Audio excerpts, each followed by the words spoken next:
Hey Karoo, what you're looking at here is the Inaha River flowing down its canyon toward the Snake. And this is the backpacking trip that I took this last weekend with Scott and his friend Pete, who now I guess is my friend as well. We drove in on Friday, got to the trailhead around noon, hiked out, camped, did a day hike on Saturday, hiked back to our car on Sunday, and then drove home. So we left around 7:30 in the morning and drove over toll gate, pass down to Elgin where we stopped for gas and so Scott could let his dogs chase the local cats briefly. Then we drove on up to Joseph and the beautiful eagle caps you see here in the background. And then dropped down into the Inaha. And I think I've mentioned before that there's this long single lane dirt road that's kind of poorly maintained that goes out to the trailhead. And because I got a dash cam, I decided I'd do a little time lapse so you could see the whole road in. And this road in, I think, is almost as pretty as anything in the hike. You see, the cattle on the road there, and only pass a couple cars, and the landscape is pretty stunning. It's a beautiful day. You can see in the lower left corner here of this video that I actually did a flyby or a fly through in Google Earth, so you could see where we were. The weather was actually quite nice. It's in the low 30s today. You can see there's a little frost here and there where the shade is. But I was expecting it to be kind of a low in the low 30s or high 20s and highs in the low 40s for this backpacking trip. And we ended up being surprised. It was quite a bit colder than we expected. And while I don't know exactly how cold it was, I expect that the lows were in the high teens and the highs were actually ambient temperature, probably in the low 30s or high 20s. In the sun, it was nice though. So yeah, we're about to get to the trailhead here. This is Scott eating meat. Hey Peter, you gonna sign a waiver so I can put you in a YouTube video? Sure. And there we go. Hey Pearl. Nope. Nope. Not happening. Nope. So this is the trail we're hiking in. That's the trailhead right there, and as we zoom out, you'll see the whole length of the Inaha that we hike over to the Snake River on the right, and then we zoom in on our campsite right there.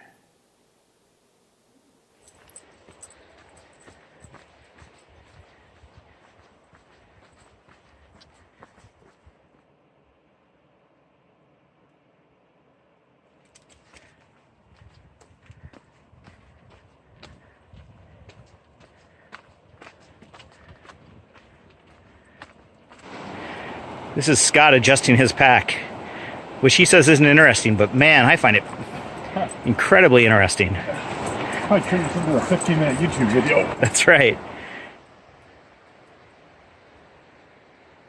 I've not seen out here for many years is mountain goats. Whoa! Holy smokes!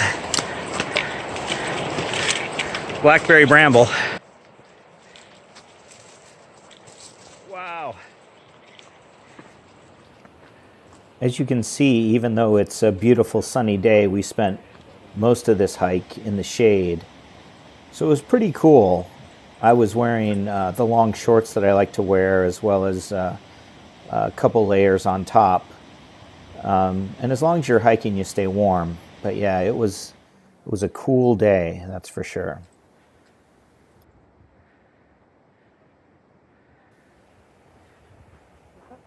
Pete was using a pack that wasn't his, and so he was having some issues adjusting it and getting it going. So Scott and I kind of beat him in and then dropped our gear and came back for him and then hiked back out again.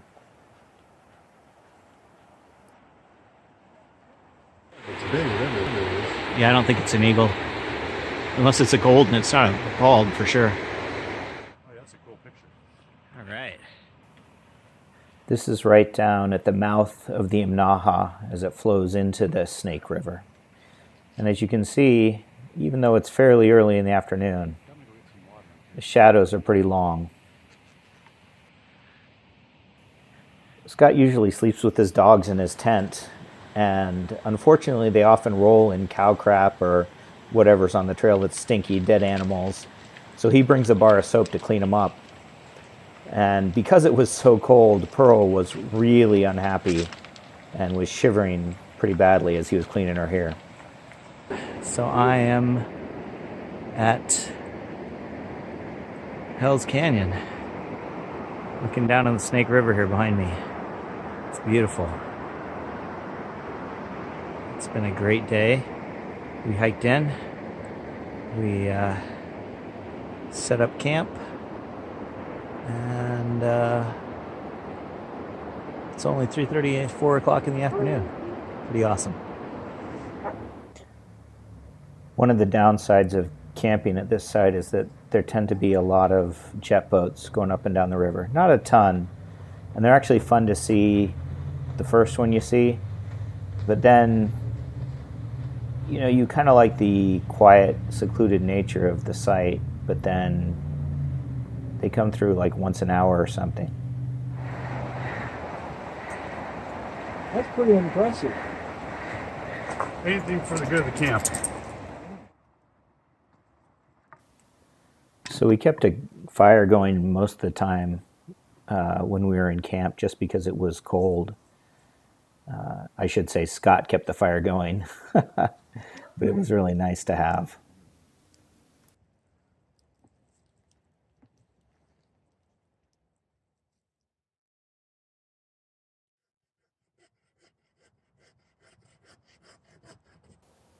So it was a cold night, but the morning dawned beautifully. And I woke up early and was sitting by the fire, taking it all in. It was just really lovely.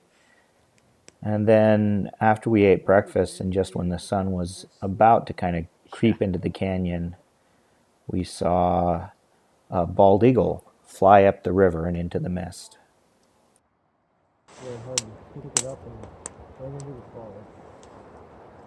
Huh, that is super cool. The Snake River Canyon just keeps getting better.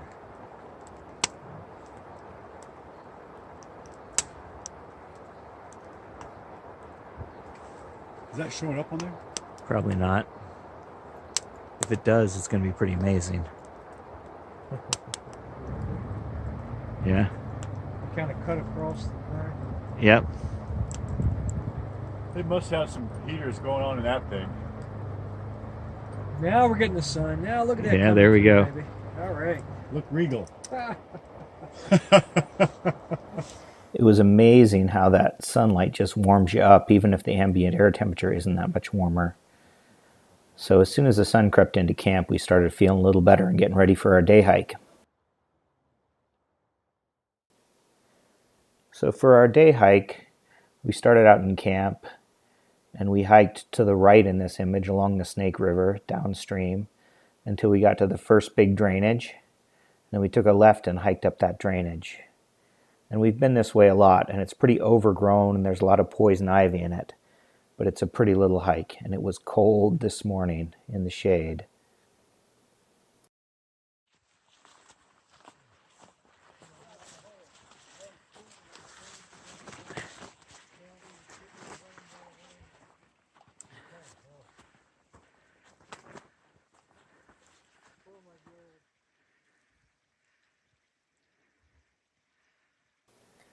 Once we get up this draw, you run into an old road that heads all the way up to the top of the canyon.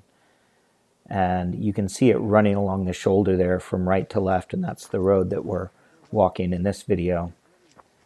And as you can see also, as long as we were in the shade, there was plenty of hoarfrost. It was still cold. Kind of funny, Dan. I want you to remember this morning when you ran on the beach and take a Vallarta next week. Yeah. I will. And you'll be on the beach going, God, damn, it's so hot. Way hotter than I thought it was going to be. What time is it? Like noon? 12:30? 12:15.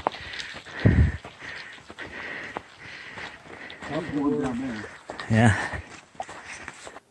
When you come around the nose of this hill, the road just keeps going up and winding up around the other side, as you see here. And eventually we end up hiking all the way up to where you see this little zigzag in the trail right there. Well, you can't really see it in this video. Up in the snowy area up there, there are about 200 elk scattered across the hillside. I got years ago got a copy. It's like a. Boy, now it's hot. Isn't that weird? We got out of that wind. When that breeze stops, yeah, it's downright balmy. That must be fun flying through this stuff. There's some elk calling. So this was the high point of our hike at about 4,000 feet elevation. Our camp is about 950 feet, actually, so it was just over 3,000 feet climb in 5.25 miles to get up here. And as you can see, the view is pretty spectacular. But it was around 2 in the afternoon, and it gets dark around 4:30, so we knew we needed to turn around and head back if we didn't want to be hiking in the night. So theoretically, we could have just hiked right down the spine of this ridge all the way to this knob that sits out overlooking our campground. But we followed the trail part of the way before cutting off to the knob. And then, as I'll show in a minute here, we actually scrambled down the side of the canyon back to the campsite.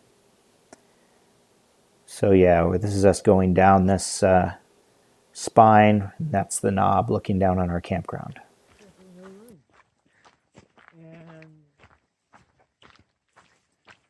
we didn't know what to do, so we didn't have cell phones. Yeah. So You can see how quickly the shadows get long this time of year up there. One of the reasons we hike out to this knob that you see right out on the end there is because Scott has a little cairn that he's built out there with a picture of his dad and some of his dad's ashes scattered at that location.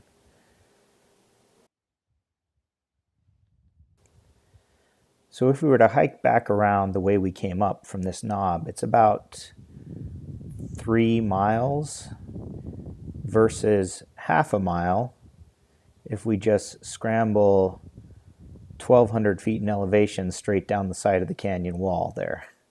So that's what you're seeing here. The knob is kind of up on the right, and then the gully that we came down is to the left there. And on this particular time, it was very slippery because of the hoarfrost, and there were parts of it that hadn't seen any sunlight, probably all winter.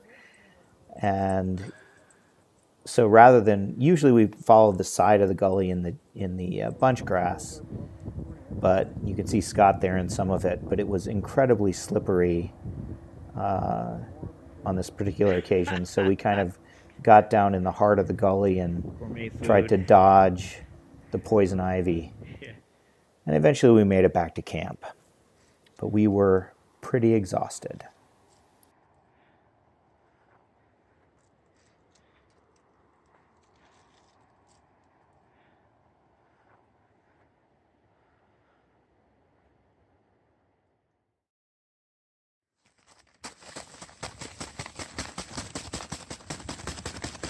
So our second night was even colder than the first, and I had trouble sleeping, and so at 4 in the morning I got up and restarted the fire, stirring the coals, Coming around. and sat with my sleeping bag over me in my camp chair, Can't see anything. dozing until Scott got up around 6 o'clock. And after that we packed up camp, and we hiked out on a gloriously beautiful day.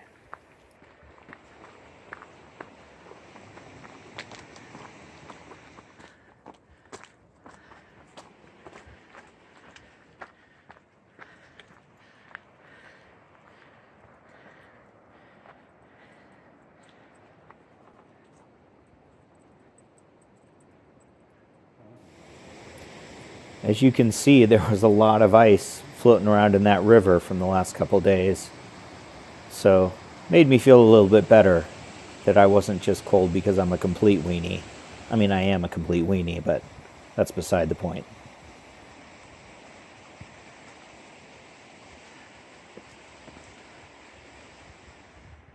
The birds cruising around up there.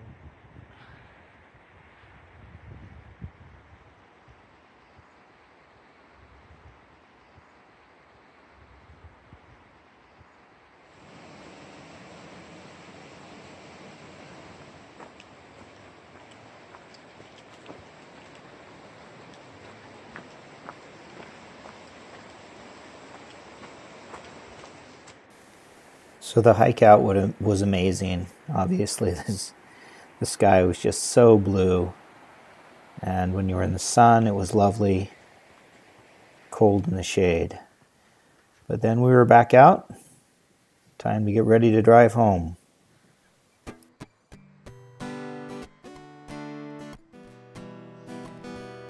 All right.